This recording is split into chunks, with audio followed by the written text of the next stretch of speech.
হযরত আলাইহিস সালাতু ওয়াস সালাম ডাক দিয়া বলেন, ও মূসা তুমি জানো তোমারে আমি এখন থেকে চিনি না। ও মূসা আমি তোমারে অনেক আগ থেকেই তোমারে চিনি। বলে কিভাবে চিনো? আল্লাহর বান্দা ও মূসা তুমি ভালো করে শুনে নাও, তোমাকে যখন দুনিয়াতে আগমন করলাম মার তুমি আদরের সন্তান, মায়ের ভালোবাসার সন্তান, কিন্তু আল্লাহ তাআলার কুদরত হয়ে গেছে ফেরাউন ছোট ছোট বাচ্চাগুলো পাওয়ার পর ছোট ছোট ছেলে বাচ্চাগুলো দেয়, কিন্তু আমি আল্লাহ তাআলার পক্ষ থেকে মূসা তোমারে আল্লাহ বাঁচায়া রাখবেন। আল্লাহ তাআলার অর্ডার, মূসাকে বাঁচানো লাগবে। মূসাকে বাঁচানো লাগবে। কিভাবে বাঁচানো হবে? মূসাকে যখন ওর মা সমুদ্রের মধ্যে ছেড়ে দিল, সমুদ্রের মধ্যে ছেড়ে দেওয়ার পর তাকায় দেখেন একজন মা সন্তানকে সমুদ্রে ছেড়ে দিয়েছে। এরে নবীর আশিক উম্মতের দল, সেই মা সন্তানকে ছাড়া একটা সেকেন্ডও থাকতে পারে না। ওই মা সন্তানকে একটা সমুদ্রের মধ্যে বাসায় দিয়েছে একটা সিন্দুক বানাইয়া। ওই সিন্দুক বানানোর পর মূসা নবী তোমার এই সিন্দুকের মধ্যে শরীর রাখিয়া মা যখন তোমারে সারিয়া দিল, এই সিন্দুকটা এমন অবস্থায় ছিল যদি সিন্দুকটা বদ্ধ হয় তাহলে তো মাটকে তুমি যাইবা, যদি সিন্দুকের মধ্যে ছিদ্র থাকে পানি ঢুকিয়া তুমি যাইবা। ও আল্লাহর বান্দা ভালো করে শোনো, আল্লাহ ডাক দিয়া বলেন ফাজিল আমার মূসা কালিমুল্লাহকে বাঁচানো লাগবে। আমি আল্লাহ তাআলা মূসারে দিব ইলম, আমি আল্লাহ তাওরাতের ইলম দান করব। যাকে আমি আল্লাহ ইলম দান করব তাকে আমি আল্লাহ নিজেই বাঁচায়া রাখবো।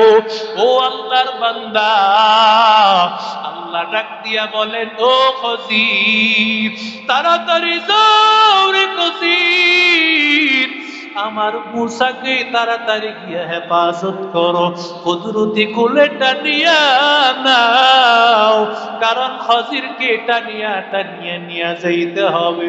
খজিরকে এবার হাতের মধ্যে নিয়ে নেয়, খজিরকে হাতের মধ্যে নিয়া যদিও সমুদ্রের মধ্যে ভাসতেছিল, ও মূসা তুমি জানো না তুমি সমুদ্রের মধ্যে ভাসো নাই, আমি আল্লাহ তাআলার পক্ষ থেকে তোমারে কুদরতি হাতে নিয়া সমুদ্রে পার করে দিয়েছি।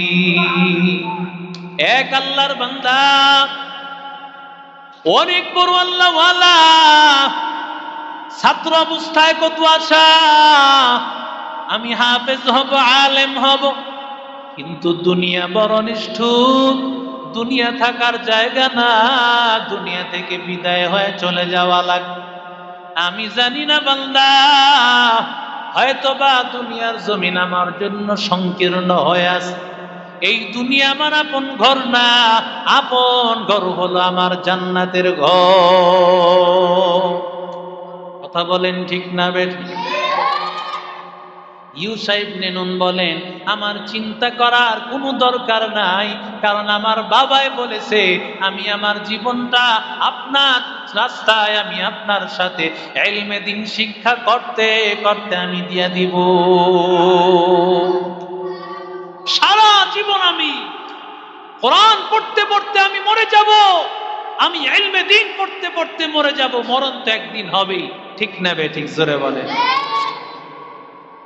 দুনিয়াতে আসছি যখন মরণ তো একদিন হবেই, তবে মরণটা যদি হয় এমন মরণ যেই মরণের সময় আমার সামনে আছে কোরআন, আমার সামনে আছে হাদিস, আমার সামনে আছে আল্লাহর রাসূলের হাদিস, আল্লাহ তাআলার কোরআন, এই অবস্থায় যদি আমার মরণটা হয়, মরতে দেরি আল্লাহ নিজ হাতে ধরে আমাকে জান্নাতে ঢুকাইতে দেরি হবে না। সুবহানাল্লাহ।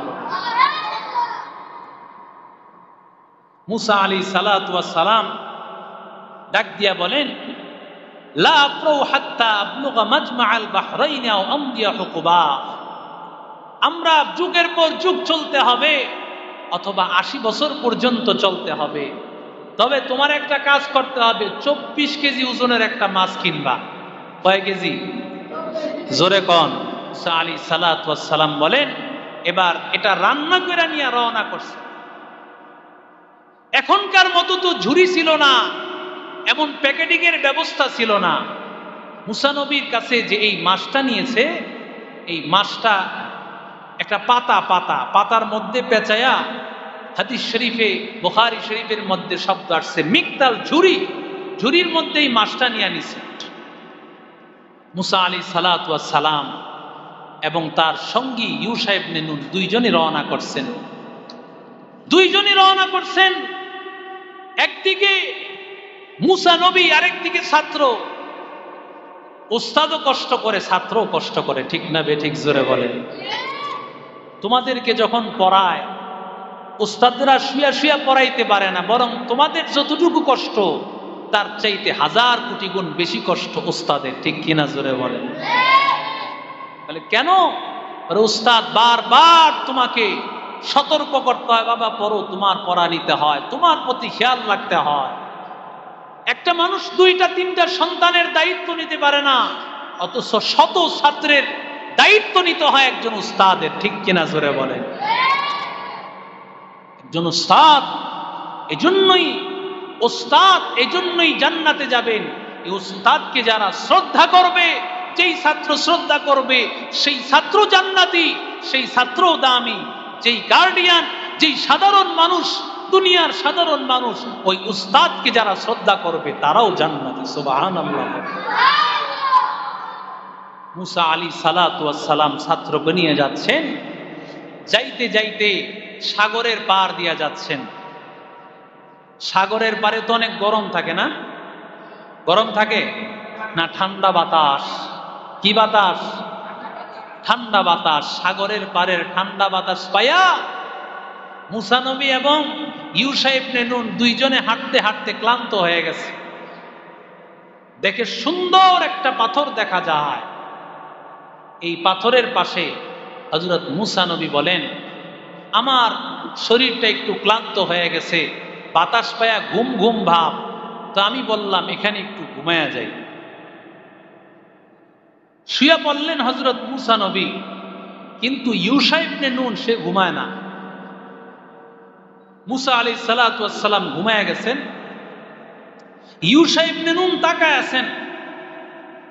ইউশা ইবনে নুন তাকায়া দেখে যেই ঝুড়ির মধ্যে রাখছে মাছ, হঠাৎ করে এটা নাড়াচাড়া শুরু করছে। ইউশা ইবনে নুন চিন্তা করলো ব্যাং ট্যাং আইলো কই থেকে। তাকায়া দেখে যেই মাছ রান্না করা ছিল ওই মাছ তাজা হইয়া বের হইয়া চলে যাইতেছে। একটা সুরঙ্গের মতো পথ বানায়া এই মাটি দিয়া চলতে চলতে চলতে চলতে সমুদ্রে, ফাত্তাখাযা সাবিলাহু ফিল বাহরি সারাবা, সমুদ্রে একটা সুরঙ্গের মতো পথ বানায়া চলে গেছে। মুসা নবীরে ডাক দেয় নাই ভয়ে, কারণ মুসা নবী ঘুমাইছে মাত্র, এখন এই অবস্থায় ডাক দিবে? ঘুমের থেকে ডাক দেয় নাই, ঘুম থেকে ডিস্টার্ব করে নাই। এদিক দিয়া মুসা আলাইহিস সালাতু ওয়াস সালাম এই ঘটনা ইউশা ইবনে নুন দেইখা বেশি অবাক হন নাই। কেন? কারণ উনি আছেন নবীর সাথে, আর নবীদের সাথে আশ্চর্য ঘটনা ঘটবে, এটাই স্বাভাবিক। যখন ঘুম থেকে উঠছে তো ডরে আর কিছু বলার সাহস পায় নাই। মুসা নবী বলেন, এই তাড়াতাড়ি রওনা করো, তাড়াতাড়ি চলো। তো তিনি রওনা করছেন। রওনা করতে করতে কিছু দূর যাওয়ার পরে ফালাম্মা জাওয়াজা ক্বালা লিফাতাহু আতিনা গাদাআনা, কিছু দূর যখন সামনে গেছে, মুসা নবীর হঠাৎ করে ক্ষুধা লেগে গেছে, ক্লান্ত হয়ে গেছে। অথচ এতক্ষণ পর্যন্ত কিন্তু লম্বা পথ পাড়ি দিয়া একটু আগে ঘুমাইছে, রেস্ট নিয়ে মাত্র একটু গেছে। যাওয়ার পরে মুসা নবী ক্লান্ত হয়ে গেছেন। ধরেন এখন মদনপুর স্টানে আছে, এর সামনে মনে করেন জাঙ্গাল, এই জাঙ্গালে গিয়ে এই মুসা নবী কয় আমি আর পারবো না, শরীরটা খারাপ লাগতেছে, আতিনা গাদাআনা, নাস্তা তাড়াতাড়ি নিয়ে আসো। অথচ মুসা নবী আসছেন সেই সুদূর চট্টগ্রাম থেকে, সেই সুদূর ফরিদপুর থেকে, কিন্তু ক্লান্ত না। এখানে সামান্য পথ চলে ক্লান্ত হয়ে গেছে। কেন জানেন? কারণ মুসা নবী এই মদনপুর স্থান থেকে জাঙ্গাল গেছে এতটুকু পথ ভুলের পথ।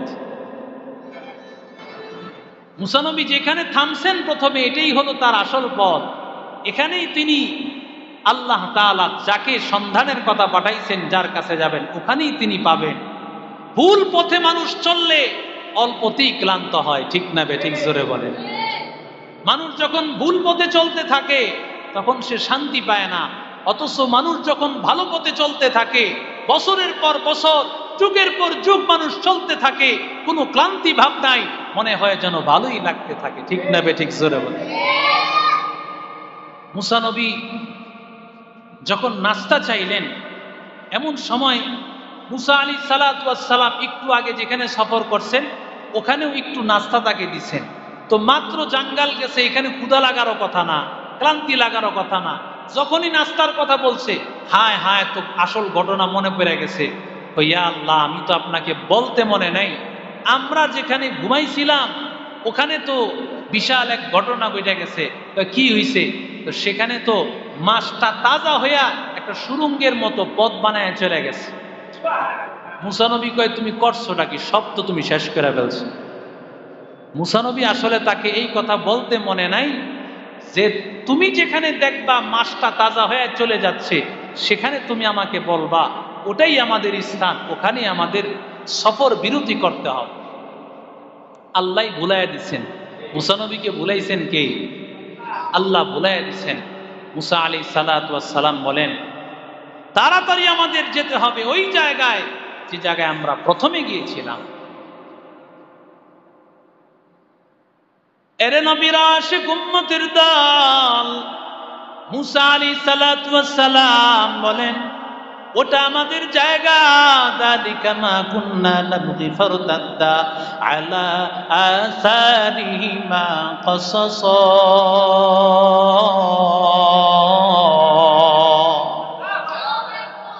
মুসা নবী এবার যেই রাস্তা দিয়ে আসছেন ওই রাস্তা দিয়ে আবার পায়ের চিহ্ন দেখে দেখে জায়গা মতো পৌঁছে গিয়েছে। যেই রাস্তা দিয়ে আসছেন আবার রিটার্ন ব্যাক করেছেন ওই রাস্তায়। মুসা নবী আসার পর সেখানে তাকায়া দেখতে পান এক পাথরের উপর ঘুমায় আছেন এক আল্লাহর বান্দা। সবুজ রুমাল দিয়া ঘুরি মেরে আল্লাহর বান্দা ঘুমায় আছেন। কেন আল্লাহর বান্দা? পাথরের কাছে আল্লাহর বান্দা গিয়া সেখানে একত্রিত হয়েছিলেন। মুহাদ্দিসিন এক মুফাসসিরিনে কারাম লিখেন, ইলমের দরজায় ইলম শিখতে হইলে তোমাকে পাথরের দিলের মতো হতে হবে, পাথরের মতো শক্ত হতে হবে, কোনোভাবে মচকে গেলে হবে না। পাথর যেমন মজবুত, কোরআনের ইলম শিখতে হইলে তোমাকেও মজবুত হওয়া লাগবে। দুনিয়ার কোনো কিছুর সামনে মাথা নত করা যাবে না, বরং আল্লাহ তাআলার কোরআন শিখতে গিয়া যত বাধা আসবে সব বাধা বাদ, একমাত্র আমার আল্লাহর কোরআন হবে জয়ী। মুসা নবী গিয়া দেখেন আল্লাহর বান্দা সবুজ চাদর দিয়া মুড়ি দিয়া বসে আছে। আল্লাহর বান্দা ঘুমাইয়াছেন, মুসা নবী ডাকেন না, কারণ ঘুমন্ত অবস্থায় আল্লাহর বান্দা আসছে, তাকে ডাকা যাবে না, কারণ মুসা নবী শিখতে আসছেন আল্লাহর বান্দার কাছে। যার কাছে তুমি শিখবা তিনি তোমার কাছে সবচাইতে বড় দামি, অথচ আল্লাহর বান্দা মুসা নবীর দাম সবচাইতে বেশি। মুসা নবী শরীয়তের নবী, মুসা নবী এত বড় নবী, কিন্তু মুসা নবী চিন্তা করলেন আমি যার কাছে শিখতে আসছি তিনি আমার কাছে বড় দামি, তাকে এমন বেয়াদবি করা যাবে না, এমন অন্যায় ভাবে ডাকা যাবে না। যতক্ষণ পর্যন্ত ঘুম না ভাঙে মুসা নবী তার মাথার সামনে দাঁড়িয়ে আছে। লিকুল্লি শাইইন সিনাতুন ফিল ওয়ারা ওয়াসিনাতুল মারই তামামিল আদাবি আযখুদা খাহিমে তৌফিকে আদাব বেয়াদব মাহরুমে গাশতাস ফাসলেরা। এরে নবীর আশিক উম্মতের দল, মুসা নবী চিন্তা করলেন আমি খাজির আলাইহিস সালাতু ওয়াস সালামের কাছে আমি শিখবো, সুতরাং তার সাথে বেয়াদবি করা যাবে না। আল্লাহর বান্দার ঘুম ভাঙ্গার পর মুসা নবী সর্বপ্রথম দিলেন সালাম, আসসালামু আলাইকুম ইয়া ওয়া রাহমাতুল্লাহি ওয়া বারাকাতু। মুসা পয়গম্বরের সালাম পাওয়ার পর সাথে সাথে খাজির আলাইহিস সালাম বলেন, ওয়া আলাইকুমুস সালাম, তোমার উপরও সালাম বর্ষিত হোক। সর্বপ্রথম দেখা হইলেই সালাম, অন্য কোনো কথা নয়। সর্বপ্রথম বান্দা তোমার সাথে দেখা হইলেই বলবা সালাম। মুসা নবী দিলেন সালাম, খাজির আলাইহিস সালাতু ওয়াস সালাম দিলেন সালামের জবাব। বাবার সাথে দেখা হয় সর্বপ্রথম দিবা সালাম। মনে করবা বাবা তোমার সামনে আসছে, না না, সালাম মানে হলো শান্তির দোয়া করা। তুমি বান্দা সন্তান হইয়া বাবার জন্য দোয়া করবা, তোমার বাবা তোমার জন্য দোয়া করবে, মার জন্য দোয়া করবা, আসসালামু আলাইকুম ওয়া রাহমাতুল্লাহ। পয়গম্বর বলেন, সগীরান ও কাবীরান, তারিফ আও লাম তারিফ, ছোট হোক অথবা বড় হোক, তুমি তোমার ছোট্ট ভাইটাকেও সালাম দিবা, বড় ভাইকেও সালাম দিবা, উস্তাদকেও সালাম দিবা, মা বাবারেও সালাম দিবা, ছোট্ট ভাইটাকেও সালাম দিবা। কারণ পয়গম্বরের আদর্শ ছোট হোক বা বড় হোক, পরিচিত হোক বা অপরিচিত হোক, সবাইকে বান্দা সুসালাম সালামের প্রচার ঘটা। মুসা নবী দিলেন সালাম। সালাম পাওয়ার পর খাজির আলাইহিস সালাতু ওয়াস সালাম বলেন, মান আনতা, বলে আনা মুসা। কোন মুসা তুমি? বনি ইসরাইলের নবী মুসা। মুসা আলাইহিস সালাতু ওয়াস সালাম বড় অবাক। মুসা আলাইহিস সালাতু ওয়াস সালাম বলেন, আপনি আমারে কেমনে চিনলেন? আমি যে বনি ইসরাইলের মুসা, আমি তো আপনাকে চিনেছি, আমার মালিক আল্লাহ বলেছেন সমুদ্রের পারে গেলে তুমি খজিরের সন্ধান পাওয়া যাইবা। কিন্তু খজির আপনার কাছে জানতে চাই, আপনি কিভাবে আমার সন্ধান পাইলেন, কিভাবে আমার খবর পাইলেন? ও মুসা, তুমি জানো আমি খজির তোমাকে এমনি এমনি চিনি না, আরেকটা কারণ আছে, আরেকটা কারণ। যখন তোমাকে সমুদ্রে পার করে দেয়, সমুদ্র পার হওয়ার পর এবার যখন আসিয়া তোমারে কোলে টানিয়া নয়, আসিয়া তোমারে কোলের মধ্যে নিয়েছে, এমন সময় তুমি ফেরাউনের গালের মধ্যে একটা চর লাগায় দাও। ফেরাউনের গালের মধ্যে যখন চর লাগায় দিয়েছে, ফেরাউনের দাড়ি ধরে টান দিয়েছে। ফেরাউন কই, এটাই মনে হয় ওই মুসা যে আমারে সাইজ করবো, না এরা রাহন যেত না। ফেরাউন তো আগেই স্বপ্ন দেখছে, এই স্বপ্ন দেখার পরে বলছে, তোমার বনি ইসরাইলে একজন ছেলে হবে, যেই ছেলের হাতে তোমার পতন হবে, যেই ছেলের হাতে তোমার পতন হবে, অপেক্ষায় দেখো। এই জন্যই তো মুসা আলাইহিস সালামের বনি ইসরাইলের ছেলেদেরকে একের পর এক হত্যা করেছে। আল্লাহ কয়, যেই ভাগকে ভয় করো সেই ভাগ তোমার ঘরে আমি লালন পালন করো। যেই ওলামায়ে কেরামকে এত চিন্তা করছো, আরে হুজুররা কি করবে, হুজুররা কি করবে চিন্তা করেছো? হুজুরদের কোনো পাওয়ার নাই, তবে চোখের দুই ফোঁটা পানি গভীর রাতে তাহাজ্জুদের জায়নামাজে তারা ভিজিয়েছে। আমার মাদ্রাসার কোরআনের ছাত্ররা, মানহাল মাদ্রাসার ছাত্ররা, কোরআনের হাফেজ ছাত্ররা গভীর রাতে তাহাজ্জুদের নামাজ পড়ার পর ওই স্বৈরাচার সরকার তার কোনো কিছুই বাস্তবায়ন হয় না। ঠিক কিনা জোরে বলেন? মনে করছে আমার এত বাহিনী আছে, আল্লাহ কয় তোর বাহিনী আছে, কিন্তু আমার আলেম ওলামা ওদের বাহিনী আছে, ওদের দুই ফোঁটা চোখের পানি পড়বে, আর রবের সাথে যখন তাহাজ্জুদে আর জায়নামাজে মুলাকাত করবে, আমি আল্লাহ তাদেরকে সাহায্য করব। সুবহানাল্লাহ।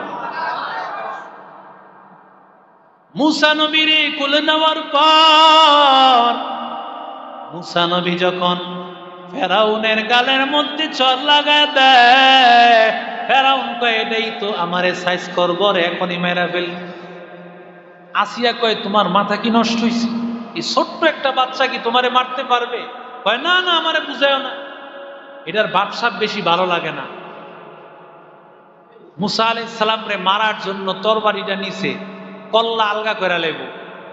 যারা জ্যোতিষী ছিল এরাও তো দাঁড়ায় আছে, কয় ফেরাউন এটারে মারো, এটাই মুসা, এটাই তোমারে সাইজ করবো। বউর কাছে হার মানতে হয়, ঠিক না বে ঠিক? জোরে কর। যত বড় সর্দার ফেরাউন কি কম বড় সর্দার? কথা কয় না। ফেরাউনের আয়না ঘর কেমন আছিল জানেন? ফেরাউন আয়না ঘর বানাইছে। আয়না ঘর যারা বানাইছে এগুলোই জালেম ফেরাউন থেকেই শিখছে। ফেরাউনের আয়না ঘর ছিল মাটির নিচে একটা ঘর, এই ঘরের মধ্যে কারো যাওয়ার ক্ষমতা ছিল না। একটা ঘরে একজনকে আটকায় রাখছে। মাটির নিচে একটা ঘর বানায়া একজনকে কি রাখছে? বন্দি করে রাখছে। এইগুলো ফেরাউনের আয়না ঘর। ফেরাউন তরবারি নিছে। খজির আলাইহিস সালাম বলেন আমি তোমাকে তখন থেকেই চিনি। আল্লাহ ডাক দিয়া বলছেন ও খজির, আমার মুসারে গর্দান আলাদা করতে চায়, গর্দান আলাদা করার আগে ওর কল্লাটা সাইজ করে দিও। আমিও কিন্তু তরবারি নিয়ে দাঁড়ায় ছিলাম। ফেরাউন তোমার গর্দান আলাদা করার ক্ষমতা ছিল না, ওর আগেই ওর গর্দান সাইজ হয়ে যায়। আল্লাহু আকবার বলেন। আলেমরা তরবারি চালানো লাগে না, আলেমদের পক্ষে জোরে বলেন আছেন কে? লা তাহজান ইন্নাল্লাহা মা'না। আল্লাহ বলেন চিন্তা করো না, আমি আল্লাহ তোমাদের সাথে আছি। সুবহানাল্লাহ বলেন। 3 নম্বরে খজির আলাইহিস সালাম বলেন তুমি যখন কিপ্তি একটা লোকরে মেরা ফেলছিলা, ঘুষি মাইরা মেরে ফেলছে, ঘুষি মাইরা কিপ্তিরে মারছে কি কারণে মারছে? হইল মুসা আলাইহিস সালাতু ওয়াস সালাম হাঁটতেছেন, হঠাৎ করে বনি ইসরাইলের একজন লোক, বনি ইসরাইল হলো মুসা নবীর উম্মতের লোক। তো বনি ইসরাইলের একজন লোক আইসা বলতেছে ও মুসা, কিপ্তি বংশ অর্থাৎ ফেরাউনের বংশের একজন লোক আমারে খুব জুলুম করতেছে। কি জুলুম করতেছে? আমার মাথায় সে লাকড়ির বোঝা চাপায়া দেয়। এই লাকড়ি নিয়ে ফেরাউনের যে রান্নাঘর আছে সেখানে নিয়ে যাইতে হবে। কেন? কোনো কারণ নাই। কেন টেন নাই? সে পাওয়ারফুল। তা আমারে চান্দা দেখ, আমি চান্দা ভাই, আমারে চান্দা দন লাগবো। কথা কোন ঠিক না বেটি? দেখেন না সমাজে চান্দা ভাইয়ের অভাব নাই, বলে আমার ক্ষমতা আছে, আমার চান্দা দিতে হবে। ফেরাউনের লোকেরাও ক্ষমতা দেখাইতো।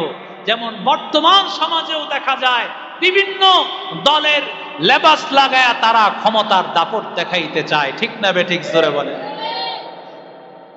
সেও ক্ষমতা দেখাইছে। সে বলছে তোমার এই লাকড়ির বোঝা নিয়ে যাইতে হবে। বলে আমি তো পারবো না, এত বড় বোঝা আমার নেওয়া সম্ভব না। আমি তাকে বুঝাইতেছি, সে কোনোভাবেই মানতে চায় না, আমার উপরে বোঝা চাপায় দেয়। মুসা আলাইহিস সালাম বলেন এই তুমি তাকে এই কাজ কেন করতেছো? বেশি কথা কয় না, তোমার মাথায় আমি এটা উড়াইয়া দিব। ফেরাউনের লোক কয় কি? বেশি কথা কয় না, তোমার মাথা উঠাইয়া দিব। মুসা নবী কি নরম নবী না গরম নবী? গরম নবী রে কইছে, দিছে একটা ঘুষি। এক ঘুষি তো কাম কারবার হয়ে গেছে। মুসা নবী এর পরে চলে গেছেন। তিনি এই ফেরাউনের এলাকা ছাইরা তিনি সমুদ্র পার হইয়া যে এলাকায় গেছেন মাদায়ান নামক এলাকায়, ওয়াইলা মাদিয়ানা আখাহুম শুআইব আলাইহিস সালাতু ওয়াস সালামের কাছে গেছেন। খজির বলেন ওই শুআইব আলাইহিস সালামের এলাকায় আমি খজির তোমাকে নিয়ে গেছি। সুবহানাল্লাহ।